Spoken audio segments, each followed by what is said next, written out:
We are very grateful for the time that you have agreed to set aside today with us to speak about the 75th anniversary of our global organization, the United Nations. So as you know, and we just showed you now a 1 minute film from the Secretary General explaining in this 75th year of the UN what matters the most. And you heard the Secretary General using words such as unity, humanity, and how we need to work collaboratively. It's really the year of multilateralism. So the Secretary General has initiated a number of dialogues, and we are pleased to have you today so that, as we have done with other groups, we will direct a few questions to you, but it's a dialogue. It's really not an interview. So, Excellency, without any further ado, my first question to you will be, how do you think that in these times of COVID-19, how do you think that the international community can recover better? What would be the priorities as a world leader that you will possibly advise the international community to look into in order to recover from COVID-19? Thank you very much, Your Excellency. Firstly, I would like to congratulate the United Nations for the 75th year celebration. As a member, Eswatini really would like to extend our heartfelt congratulations and wish the United Nations all the best going forward. In terms of the key priorities for the world and what I believe and what we believe is the Kingdom of Eswatini, and I'm now speaking on behalf of His Majesty, who is the head of state and who's also managing the relationship with the United Nations, which is very positive. I think the first thing, Your Excellency, would be really foster equality between countries and member states of the United Nations, and also promote equality within the countries, because a lot of developing nations experiences inequalities in many respects, whether it's women or the youth or the disadvantaged. That I think should be fostered quite strongly to deal with the issues of COVID-19. Secondly, the support to developing nations will be very important. Financial support and providing resources to the less privileged and developing nations will really help the world to deal with the COVID-19 effects, because the strength of fighting this pandemic, this health crisis, will really be on how endowed you are when it comes to resources to fight this pandemic. And I think the third point would be really strengthening the health system and access to health for everybody. The COVID-19 pandemic has caught a lot of countries, especially developing countries, unawares and not really ready. So the health systems need to be strengthened. A lot of investment needs to be put to deal with the effects of COVID-19, but also to prepare for future pandemics, because it is clear that this may not be the last serious and most damaging pandemic. So investment and increasing access to health, in my view, will be very, very important. In fact, it is a fundamental human right that I think is critical for everybody to have access to health facilities, and will really help the world to deal with the effects of COVID-19. Thank you, Excellency. If I could bring you back to home, Eswatini. If I had, I would say, all the resources in the world, where do you think that in Eswatini, what would be the 3 priorities? This is for the world, and I guess it's for Eswatini. But right now, if we were in a position to turn the situation around, what would you ask me, that person who comes with the silver bullet, to do in Eswatini? The effects of COVID-19 will affect all economies, including the Kingdom of Eswatini, basically in 2 major areas. The first is obviously on the health, where we need to assist the populace, the people, to really have access to appropriate medical attention to be able to fight this pandemic. So the health side will definitely be hit, and the second one is the economy. So in the case of Eswatini, we would like to really focus a lot more to deal with the economy on a very strong economic recovery plan.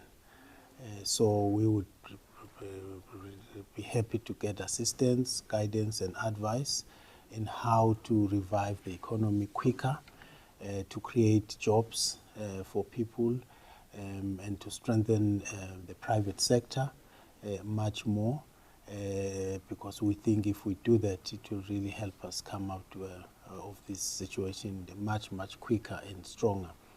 The second aspect is strengthening our health system. COVID-19 did find us wanting as a country. Our health system is not that strong. So investment in the health sector will really, really be critical going forward. As I said, to deal with the effects of COVID-19, but also to prepare the nation for future pandemics or crises.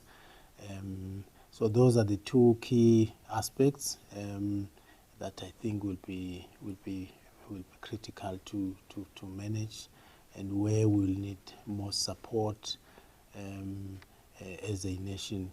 There are other crucial areas of focus, such as education remains important, and focusing on the young people and women, empowerment. All those will need to be dealt with to really uplift the general standard of living of our people as a nation. So those are the key focus areas. Thank you, Excellency. What do you think? Let's now project ourselves in 25 years, 2045. It's difficult. I don't know how old you will be, but I know it's difficult to project myself. But in 25 years, and in light of what we see, coronavirus, but as you rightly mentioned, there are possibly other disasters, emergencies, pandemics that will strike in light of what we see, the conflict around the world. Do you think that the people would be better off in 2045? They would be in a worse situation, or do you think that the world will be the same? I strongly believe that the world will definitely not be the same.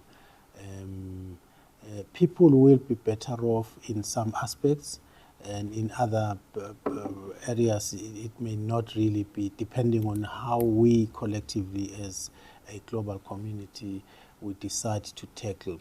The first one, for instance, is the environment. If we don't pay attention and put appropriate strategies and measures to deal with the environment, the world will definitely not be better. But if we manage the global issues, the global environment issues, and protect the environment, then we will expect people to be better. The other area is solidarity, global solidarity. I think if we can really focus on that and work as an international community in unity, in unison, and collaborate much more, I think the world will definitely be better. Technological advancements will really make the world much better, because it will generally enhance the way we do things, whether it is how business is conducted and how society interacts. Technology will really uplift and improve how people relate and how we tackle challenges going forward. It will be much better. So yes, technology does present an opportunity for the world to really improve. I think another area is really focusing on the fundamental human rights and issues of equality. If we focus on that much better at a global level and at the country level, at a regional level, I think the world will definitely be better, so that we can all live better lives, and we minimize issues of inequality within countries and also at a global level. I think the world will definitely be a better place if we focus on those areas. I would like to take you to something that is not an issue in Eswatini, peace and security. You didn't mention anything about silencing the guns. How do you see our world? There are less conflict globally, nevertheless. Any conflict that remains, that is still in place or that is starting, brings its devastation.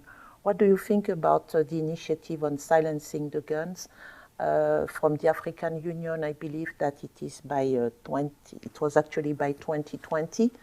What do you think about that aspect? Yes, thank you, Your Excellency. When I spoke about unity, I also, in a way, was referring to that very critical, very important issue of peace and security, especially in the African continent. It is very important that we put it behind us, and that we move ahead and deal with more important issues, issues of, for instance, food security, issues of education, issues of health, and basically we stop the fight, and because it really affects growth and progress and prosperity. So we as a nation advocate very strongly against issues of terrorism, issues of fight, instability.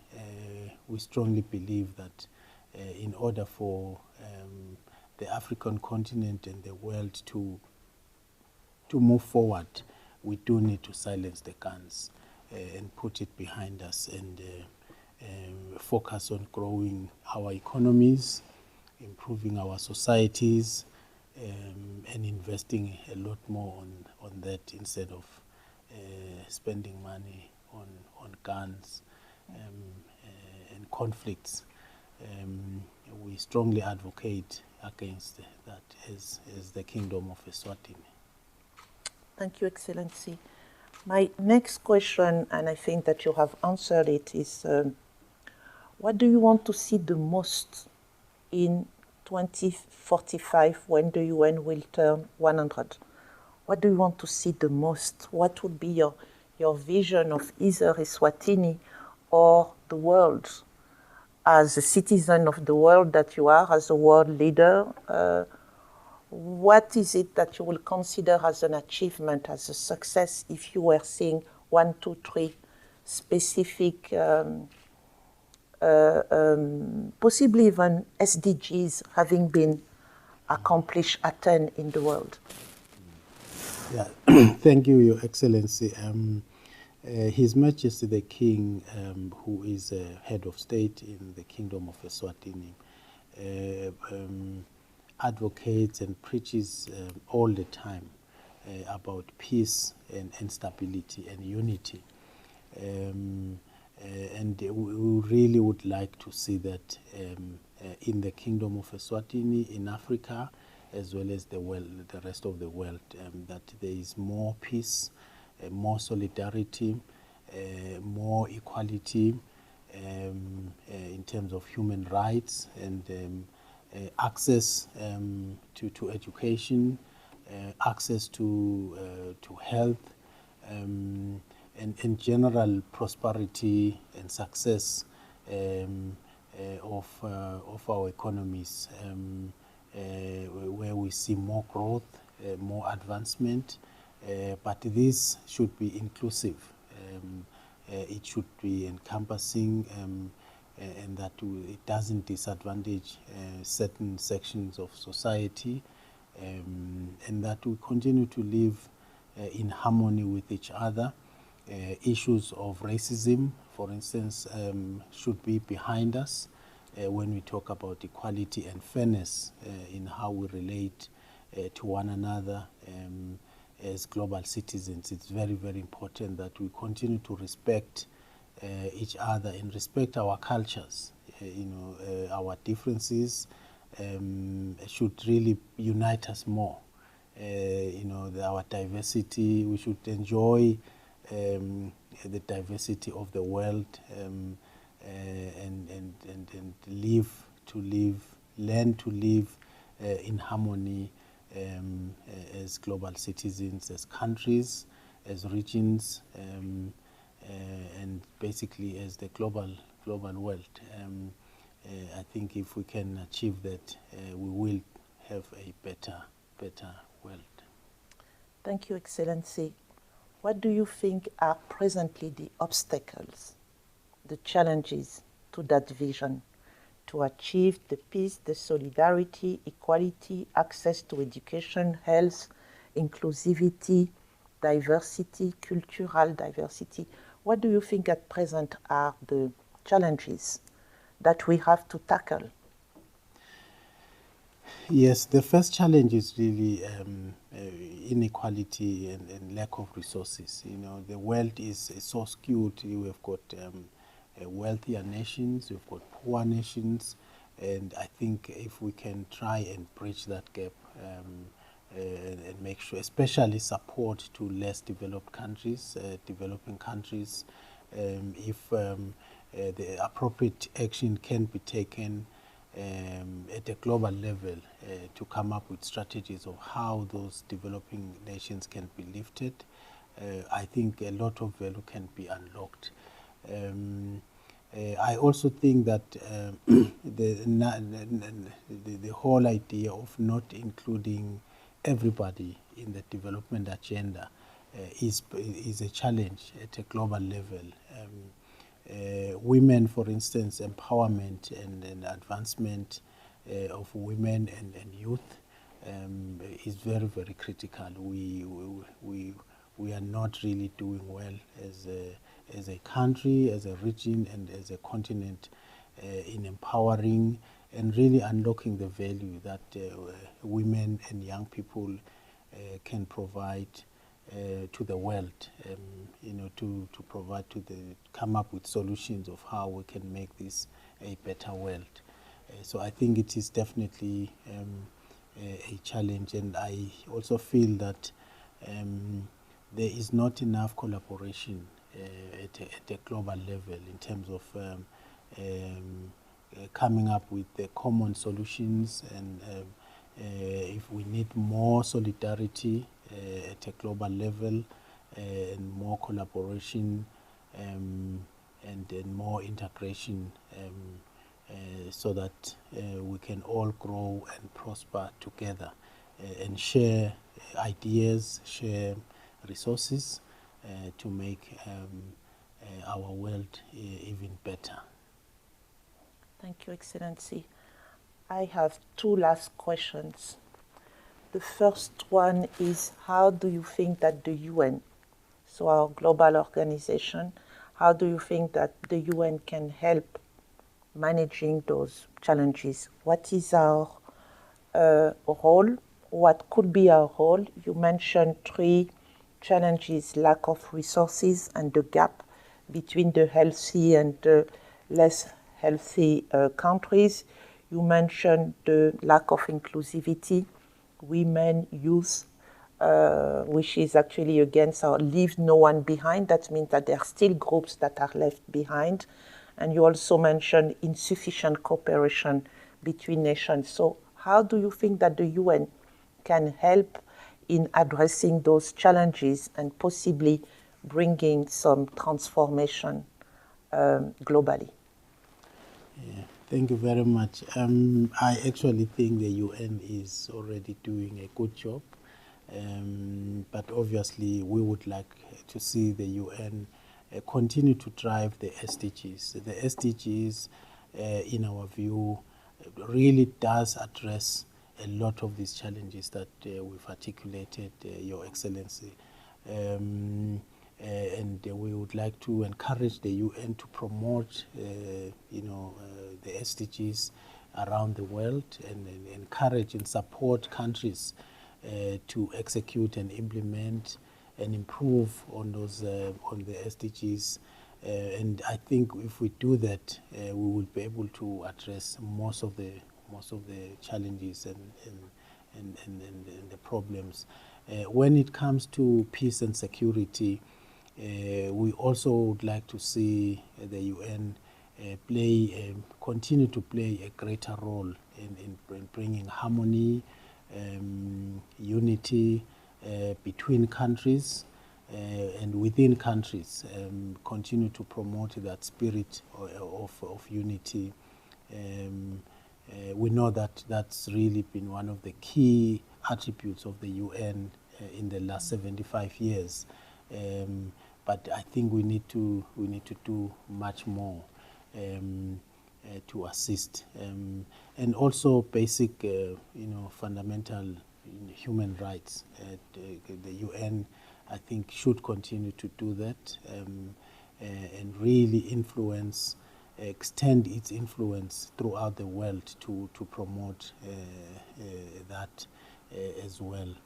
And obviously support economies to grow, economically, to improve prosperity and success of economies. And I think if the UN can continue on that trajectory, we should see a better world in the next 25 years. Thank you, Excellency. I will ask my last question in a few minutes, but at this stage I have first to pause to actually congratulate His Majesty and his government for the election of the Kingdom of Eswatini as a Vice President among 20 others, Vice President of the next session of the General Assembly.